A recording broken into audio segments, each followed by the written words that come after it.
देखिए, चौधरी वीरेंद्र सिंह हरियाणा की राजनीति के बहुत वरिष्ठ नेता हैं और अब तो भारतीय जनता पार्टी के भी वो बहुत वरिष्ठ नेता हैं और लंबे समय से भारतीय जनता पार्टी में काम कर रहे हैं। मुझे लगता है कि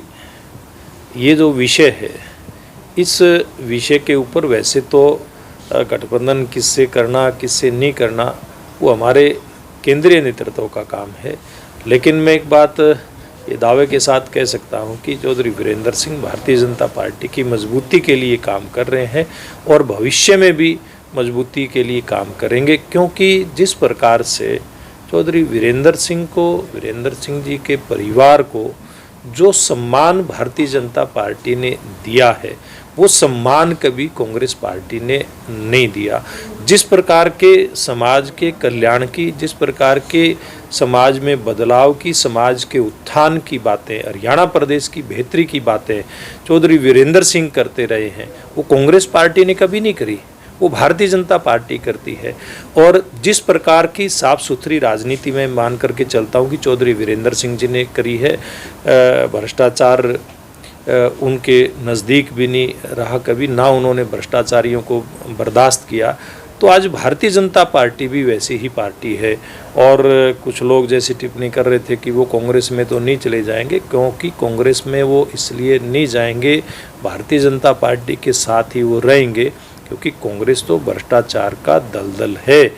जिसको छोड़ करके, जिस दलदल में से निकल करके चौधरी साहब यहाँ आए हैं, इसलिए वो भारतीय जनता पार्टी से कभी अलग नहीं हो सकते। वो भारतीय जनता पार्टी के मजबूत स्तंभ हैं और वो रहेंगे। भारतीय जनता पार्टी एक तो अपनी संगठन की तैयारियों में हमेशा से लगी रहती है। एक चुनाव जब समाप्त होता है तो अगले चुनाव की तैयारियाँ पार्टी कर लेती है और अभी भी भारतीय जनता पार्टी के, आपने देखा होगा, सब विधानसभा क्षेत्रों के पन्ना प्रमुखों के सम्मेलन हो चुके हैं और इसी प्रकार की संगठनात्मक गतिविधियों से लेकर के, और भारतीय जनता पार्टी के चाहे विधायक हों, चाहे सांसद हों, चाहे केंद्रीय मंत्री हों, प्रदेश सरकार के मंत्री हों, अन्य प्रमुख नेता हों, सब लोग जनता के बीच में जा करके कैसे सरकार ने जो जन कल्याण के काम किए हैं वो बातें बीच में रख रहे हैं। और मैं समझता हूं कि एक बहुत अच्छा उत्साह का वातावरण पूरे हरियाणा प्रदेश में बना हुआ है। और क्योंकि अभी लोकसभा चुनाव की तैयारियां तो पूरे देश में शुरू हो चुकी हैं और जनता ने भी ये मन बनाया है कि एक बार फिर से प्रधानमंत्री के रूप में नरेंद्र मोदी जी को देखना चाहते हैं। और मैं ये बात दावे के साथ कह सकता हूँ कि भविष्य देश में भी और प्रदेश में भी भारतीय जनता पार्टी का है। देखिए, निश्चित रूप से कुछ मामलों के अंदर दिक्कतें आई है। परिवार पहचान पत्र एक ऐसी व्यवस्था है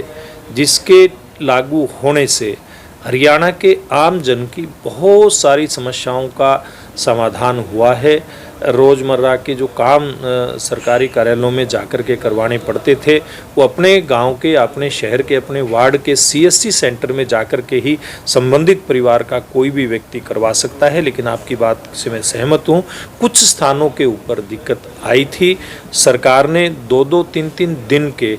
कैंप लगा करके उनकी समस्याओं का समाधान करने का प्रयास किया है और मैं ये बात दावे के साथ कह सकता हूँ कि ज़्यादातर लोगों की समस्या का समाधान हो चुका है। अगर कहीं कोई किसी की समस्या कोई बची है तो भविष्य में बहुत जल्दी उसका समाधान हो करके आम जन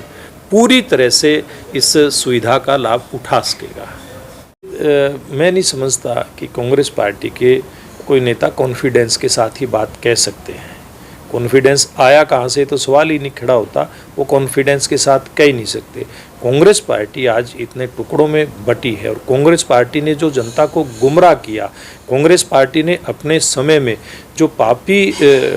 रूप में जो कुकर्म किए हैं, कांग्रेस पार्टी ने जिस प्रकार से लोगों की नौकरियां छीनने का काम किया, जिस प्रकार से गरीब आदमी के अधिकार छीनने का काम किया है, उसके चलते कांग्रेस पार्टी को लोग बिल्कुल भी नज़दीक नहीं आने देंगे। एक साफ सुथरी सरकार, भ्रष्टाचार मुक्त सरकार, गरीब के कल्याण की सरकार, किसान और आम जन के कल्याण की सरकार देश में नरेंद्र मोदी जी के नेतृत्व में चल रही है और हरियाणा में मुख्यमंत्री मनोहर लाल जी के नेतृत्व में चल रही है। इसलिए हरियाणा की जनता एक बार फिर भारतीय जनता पार्टी को और नरेंद्र मोदी जी को मौका देने वाली है।